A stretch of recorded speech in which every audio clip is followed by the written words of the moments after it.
یہ ہمارے ہاتھ میں فضائل درود ہے، مشکل کشائی کی دعوت، اس کو پکارو اس کو پکارو۔ ایک کہتا ہے فضائل درود کے اندر، میں حج پہ گیا، صفحہ 116 ہے، میری ماں مر گئی، وہیں رہ گئی، منہ کالا پیٹ پھول گیا۔ میں نے کہا یہ کیا مصیبت آ گئی؟ اچانک مدینے سے دیکھا ایک ابر آیا، نیچے اترا، اس میں سے بندہ ظاہر ہوا، ماں کے منہ پہ، پیٹ پہ، جسم پہ ہاتھ پھیرا، وہ پھیرتے ہی فوراً ہی ماں بالکل ٹھیک ٹھاک ہوگی۔ میں نے کہا تو کون ہے؟ کہا تو نے نہیں پہچانا؟ کہا نہیں میں نے تو نہیں پہچانا۔ کہا میں محمد رسول اللہ ہوں۔ اللہ کے نبی علی اور عائشہ کی صلح کے لیے کیوں نہ آئے؟ اللہ کے نبی عمر کو شہید ہوتے ہوئے بچانے کے لیے کیوں نہ آئے؟ اللہ کے نبی عثمان جب گرفتار تھے، پیاسے تھے، اس پیاسے کی پیاس بجھانے کے لیے کیوں نہ آئے؟ اللہ کے نبی حسنین کریمین کو کوفیوں کے شر سے بچانے کے لیے کیوں نہ آئے؟ تیری ماں مر گئی تو اللہ کے نبی صلی اللہ علیہ وسلم نے فوراً آ کر اس کے منہ پر، اللہ کے نبی پہ اتنی بڑی تہمت! عائشہ فرماتی ہیں عورت بیعت کرنے کے لیے آئی، پردے کے پیچھے سے ہاتھ آگے کیا، آقا کی نظر انگلی کی پوریوں پہ پڑی، کہا عائشہ اس سے کہا ہاتھ پیچھے کرے، محمد نام محرم عورتوں کی انگلیوں کو دیکھنا بھی برداشت نہیں کرتا۔ اور ظالم اتنی بڑی رسول اللہ کی توہین کہ اللہ کے نبی علیہ الصلوۃ والسلام نے اس عورت کے منہ پہ، پیٹ پہ، جسم پہ ہاتھ پھیرا۔ اور ہماری وضاحت کے بعد آپ کو یہ پتہ چل جائے گا کہ انہوں نے نام تو محدثین سے چوری کیا، لیکن جو وساوس، جو خیانتیں، جو کس بیانی اور جو جھوٹ ہے یا جو اعتراضات ہیں، یہ انگریزوں کی پیداوار کے بعد کے ہیں۔ اس سے پتہ چل جائے گا کہ یہ انگریزوں کی پیداوار ہیں۔ سلف کے بہت سے اسکالر نے اس واقعے کو کوڈ کیا۔ انشاءاللہ ہم 11 بڑے بڑے محدثین کا حوالہ آپ کے سامنے لائیں گے، اور ان لوگوں سے بڑے اسکالر گزرے ہیں سلف میں، بہت بڑے گزرے ہیں، لیکن کسی کو یہ سب اعتراض جو ہے نظر نہیں آیا۔ توصیف الرحمن کہتے ہیں اس واقعے میں رسول اللہ صلی اللہ علیہ وسلم کا نعوذ باللہ توہین ہے، اور دوسرا اعتراض انہوں نے کیا رسول اللہ صلی اللہ علیہ وسلم پر تہمت، تیسرا اعتراض انہوں نے کیا کہ مشکل کشائی کی دعوت ہے، چوتھا اعتراض جو انہوں نے کیا ہے، اور اس اعتراض کو ثابت کرنے کے لیے کہ نعوذ باللہ حدیث بھی گڑھ ڈالی اور جھوٹ بولا حدیث پر۔ انہوں نے حدیث جو گڑھی ہے، کہتے ہیں کہ عورت رسول اللہ صلی اللہ علیہ وسلم سے بیعت کے لیے آئی، پردے کے پیچھے سے ہاتھ آگے کیا، حضرت عائشہ رضی اللہ تعالیٰ عنہ سے رسول اللہ صلی اللہ علیہ وسلم نے کہا ان سے کہو ہاتھ پیچھے کریں، محمد صلی اللہ علیہ وسلم نامحرم عورتوں کی انگلیوں کو دیکھنا پسند نہیں کرتا۔ اب انہوں نے ایک اپنی طرف سے ایک حدیث گڑھی، اور انشاءاللہ ہماری صراحت، ہماری وضاحت کے بعد آپ کو پتہ چل جائے گا کہ ان کا اعتراض باطل ہے۔ پہلی بات تو اس واقعے میں نعوذ باللہ من ذالک جو ہے عورت کا چھونا ثابت ہی نہیں ہوتا۔ آپ کے سامنے انشاءاللہ وضاحت آ جائے گی۔ سب سے پہلے ہم یہ آپ کو بتائیں گے کہ ان کی ذہنیت انگریزوں کی پیداوار کے بعد کی ہے۔ یہ جو انگریز آئے ہندوستان میں، اس کے بعد ان کی ذہنیت وجود میں آئی ہے۔ انشاءاللہ آپ کے سامنے یہ بات واضح ہو جائے گی، کیونکہ سلف کے بڑے بڑے اسکالر نے، یہ صرف میں 11 حوالے آپ کو دے رہا ہوں جنہوں نے اس واقعے کو کوڈ کیا ہے، اور اس واقعے کو کوڈ کرنے کے بعد کسی بڑے سے بڑے اسکالر نے دنیا کے اعتراضات نہیں کیے، لیکن غیر مقلدین نے یہ سب جو ہے وساوس، تہمت اور کس بیانی، جھوٹ جو ہے انہوں نے صرف مولانا زکریا رحمۃ اللہ فضائل اعمال سے بوس کی بنیاد پر کیا ہے۔ آئیے سب سے پہلا ہم حوالہ دیتے ہیں ابن بشکوال رحمۃ اللہ علیہ، بہت بڑے محدث ہیں۔ ان کی جو ہے پیدائش 494 ہجری میں ہوئی، وفات 578 ہجری میں۔ ابن بشکوال رحمۃ اللہ علیہ نے اپنے سے لے کر سفیان ثوری رحمۃ اللہ علیہ تک سند کے ساتھ اس واقعے کو اپنی کتاب القربہ میں صفحہ نمبر 95 پر بیان کیا ہے۔ ابن بشکوال رحمۃ اللہ علیہ کون ہیں؟ آئیے ہم دیکھتے ہیں۔ جو اسماء الرجال کے بہت بڑے امام علامہ ذہبی رحمۃ اللہ علیہ تزکیۃ الحفاظ جلد نمبر 4 صفحہ نمبر 90 پر لکھتے ہیں، ابو عبداللہ عبار نے کہا ابن بشکوال رحمۃ اللہ علیہ کے بارے میں، وہ وسیع الروایت تھے، اس کے ساتھ بہت توجہ رکھنے والے تھے، اس کے تر کو پہچاننے والے تھے، دلیل کے ساتھ اس کے تر کو پہچاننے والے تھے، دلیل کے ساتھ اپنے دور کے لوگوں پر مقدم تھے، حافظ حدیث تھے، بہت بڑے حافظ تھے، مؤرخ تھے۔ تزکیۃ الحفاظ جلد نمبر 4 صفحہ نمبر 91 پر آگے لکھتے ہیں، ابن زبیر رحمۃ اللہ علیہ نے ابن بشکوال رحمۃ اللہ علیہ کے حالات لکھے ہیں اور اسی میں بیان کیا، اور کسی ایسی جہاں کے ساتھ، یعنی علامہ ذہبی رحمۃ اللہ نقل کرتے ہیں، اور کسی ابن بشکوال رحمۃ اللہ علیہ کے بارے میں، اور کسی ایسی جہاں کے ساتھ میلے اور داغدار نہیں ہوئے جو ان کی قدر و منزلت کو گھٹا دے، یہاں تک کہ ان کی منزلت کو کم کرنے کے لیے کوئی کلام بھی نہیں پا سکتا۔ اس کے علاوہ وفیات العیان جلد نمبر 2 صفحہ نمبر 240 پر انہوں نے لکھا ہے کہ ابن بشکوال رحمۃ اللہ علیہ کی کتاب کے بارے میں، ان کی کتاب بہت فائدہ مند تھی۔ ایسی علامہ ذہبی رحمۃ اللہ سیر اعلام النبلاء میں لکھتے ہیں، جلد نمبر 21 صفحہ نمبر 139 پر، یعنی ان کے بارے میں لکھا، امام، عالم، حافظ، محدث اندلس کہا ہے۔ غیر مقلدین کی ایک کتاب ہے علامہ ناصر البانی کی، اس کا اردو ترجمہ مختصر احکام الجنائز، صفحہ نمبر 25 پر ابن بشکوال رحمۃ اللہ علیہ کو امام لکھا ہے۔ اب سلف کے اتنے بڑے اسکالر نے اس واقعے کو کوڈ کیا ہے، جو کہ عالم ہے، محدث ہے، حافظ ہے، لیکن کسی نے یہ اعتراض نہیں کیا کہ نعوذ باللہ انہوں نے رسول اللہ صلی اللہ علیہ وسلم کی توہین کی، رسول اللہ صلی اللہ علیہ وسلم پر تہمت باندھی، اور کوئی حدیث گڑھ کر ان پر اعتراض نہیں کیا۔ یہ پہلا حوالہ ابن بشکوال رحمۃ اللہ علیہ کا۔ آئیے دوسرا حوالہ ہم دیتے ہیں شرف مصطفیٰ علامہ خرقوشی رحمۃ اللہ علیہ کی کتاب ہے، جلد نمبر 5 صفحہ نمبر 116، واقعہ نمبر 2056۔ اچھا، یہ مکہ مکرمہ سے چھپی ہے، دارالبشائر مکہ مکرمہ سے چھپی ہے، اور وہاں پر یعنی علامہ خرقوشی رحمۃ اللہ علیہ نے جنہوں نے اس واقعے کو بیان کیا ہے، علامہ خرقوشی رحمۃ اللہ علیہ لکھتے ہیں،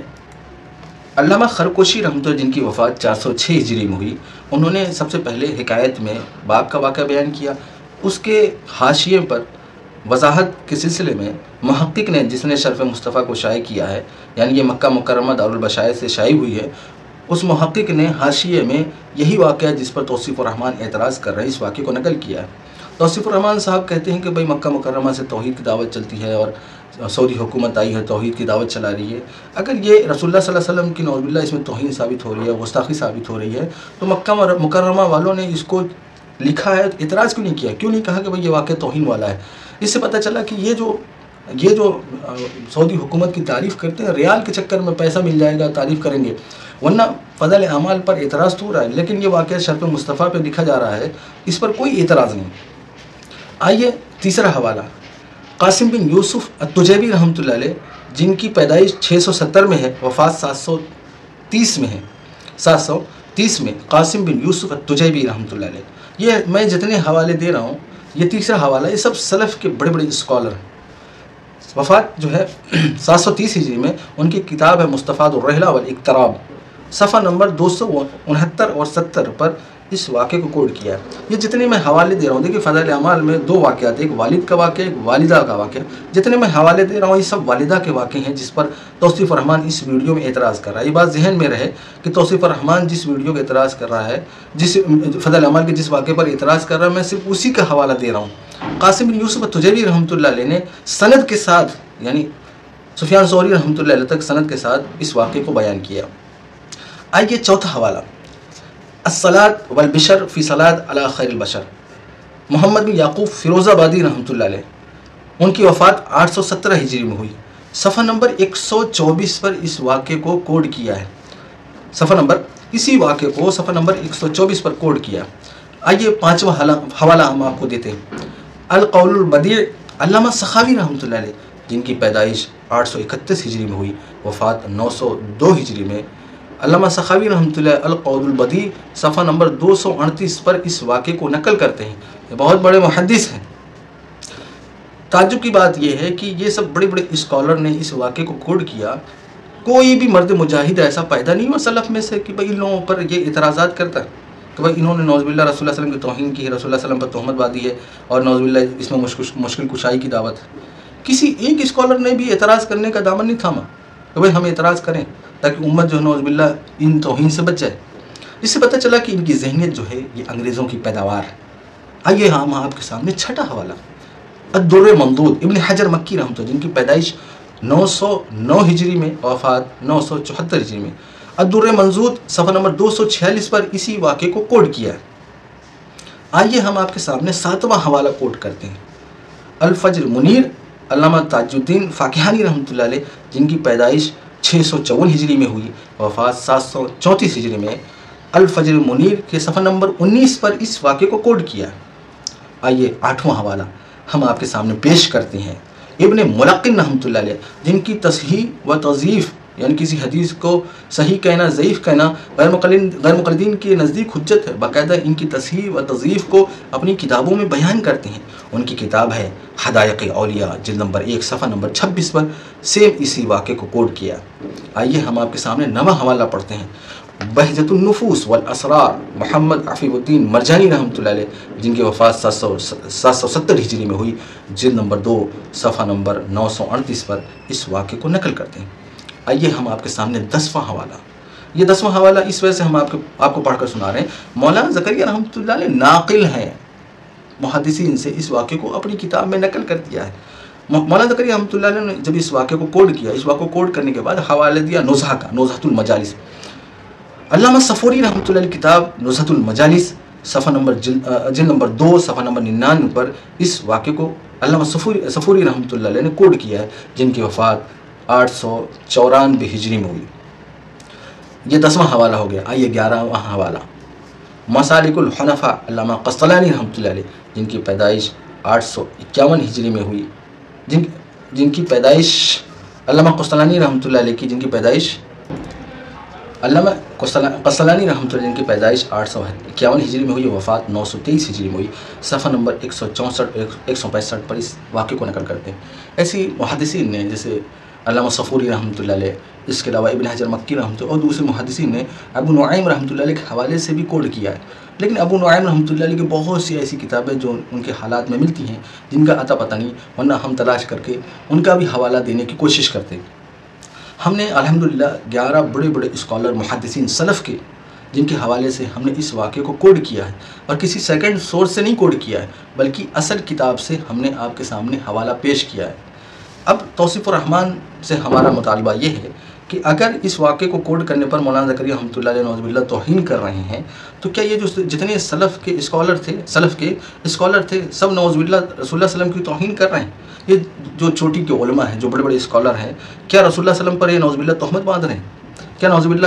یہ مشکل کشائی کی دعوت دے رہے ہیں؟ تعجب کی بات یہ ہے کہ توصیف الرحمن کے یہاں مشکل کشائی کی دعوت کیا ہے، جبکہ یہ جس کے ساتھ یہ واقعہ پیش ہوا ہے، اب اس واقعے کو پڑھیں گے، اس نے باقاعدہ اللہ کو پکارا ہے۔ اب اللہ کو پکارنے پر اگر ان کو پریشانی ہے، یہ بھی ان کے نزدیک جو ہے پریشانی کا باعث ہے، تو ان کے نزدیک توحید کیا ہے، یہ میری سمجھ سے بالا تر۔ آئیے اب ہم اصل چیز کی طرف آنے کی کوشش کرتے ہیں کہ انہوں نے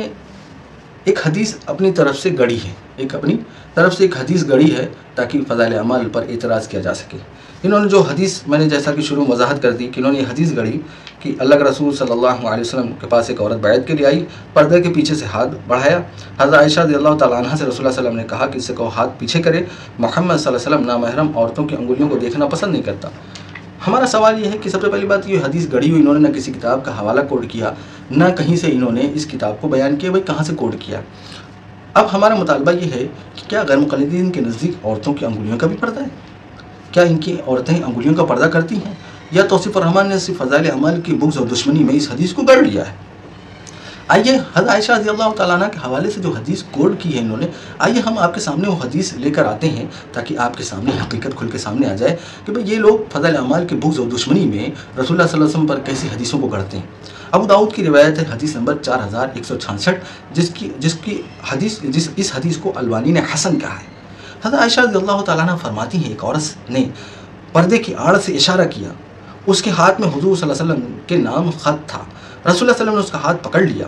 رسول اللہ صلی اللہ علیہ وسلم نے اس کا ہاتھ پکڑ لیا، رسول اللہ صلی اللہ علیہ وسلم نے اس کا ہاتھ پکڑ لیا اور فرمایا مجھے نہیں معلوم کہ کسی مرد کا ہاتھ ہے یا عورت کا۔ وہ کہنے لگی عورت کا ہاتھ ہے۔ فرمایا کہ اگر عورت ہوتی تو ضرور اپنے ہاتھوں کی انگلیوں کو مہندی سے متغیر کر دیتی، یعنی بدل دیتی، یعنی مہندی لگا لیتی۔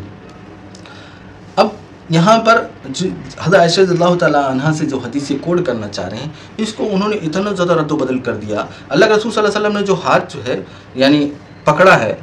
وجہ کیا ہے؟ تنبیہ جو حضرت رسول اللہ صلی اللہ علیہ وسلم نے اس عورت کو کی ہے، اس نے اپنے ہاتھ کو مہندی سے تغیر نہیں کیا، جس کی بنیاد پر رسول اللہ صلی اللہ علیہ وسلم تنبیہ کی۔ لیکن توصیف الرحمن صاحب نے کہا کہ اللہ کے رسول صلی اللہ علیہ وسلم نے ہاتھ اس وجہ سے پیچھے کر لیا کہ محمد صلی اللہ علیہ وسلم نعوذ باللہ من ذالک جو ہے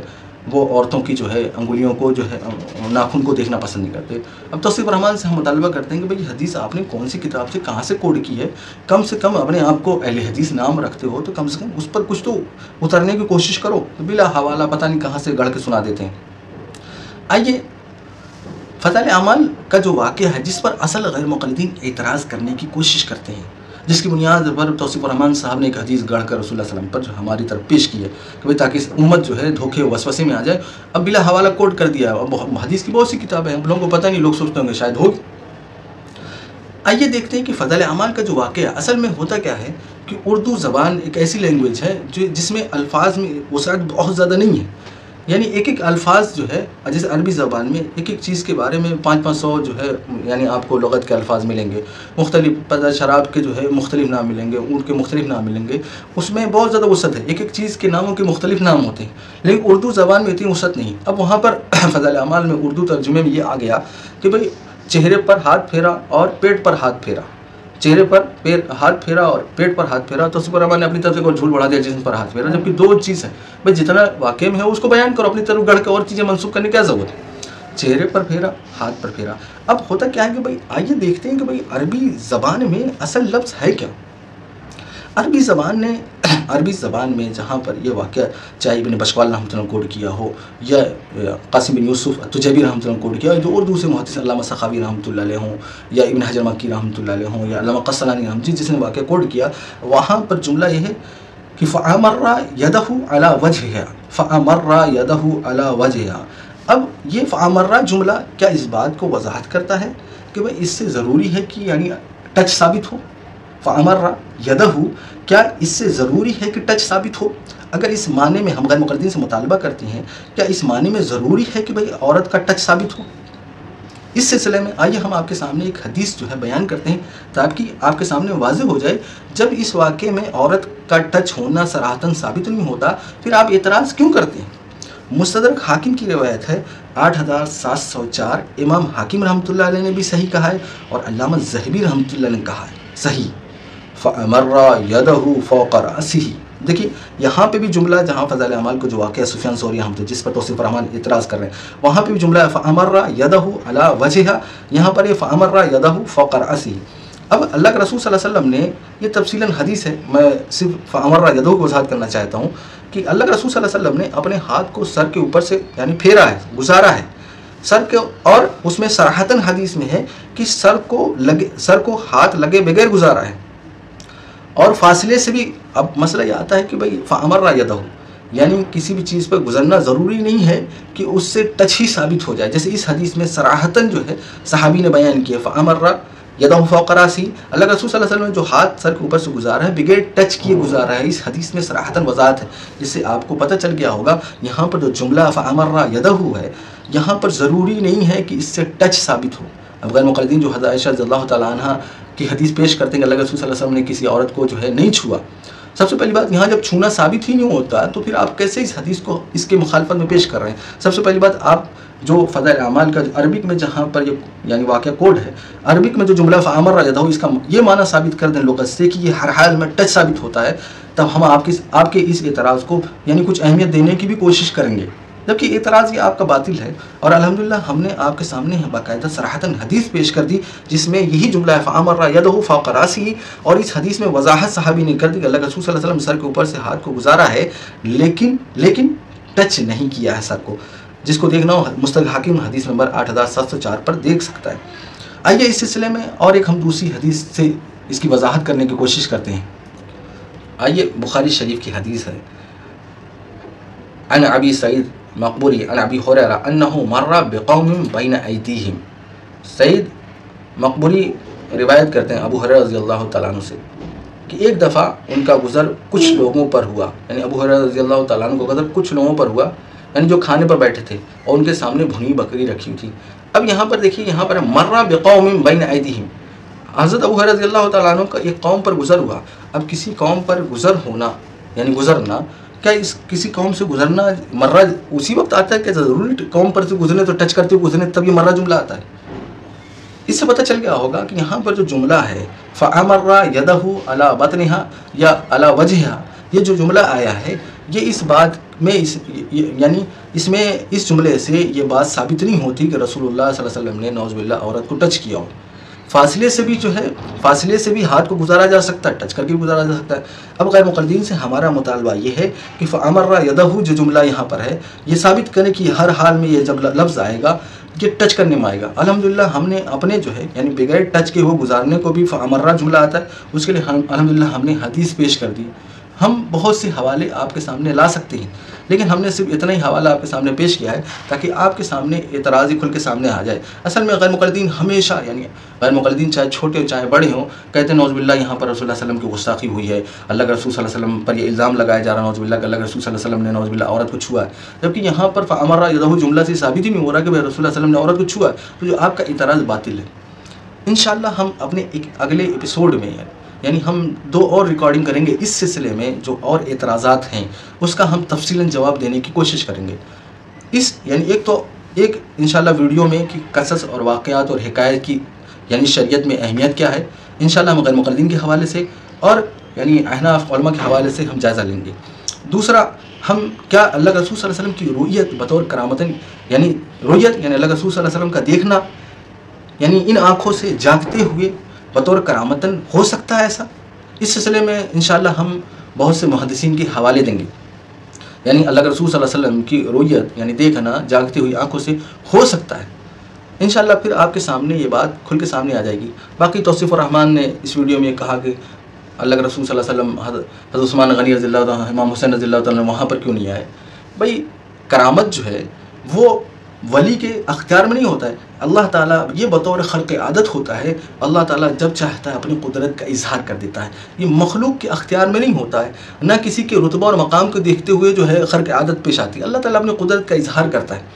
کسی مخلوق کے اختیار میں نہیں، نہ معزز مخلوق کے اختیار میں، نہ کرامت مخلوق کے اختیار میں، اللہ اپنے بندے پر چاہتا ہے جب چاہتا ہے جس پر اظہار کر دیتا ہے۔ آئیے، اگر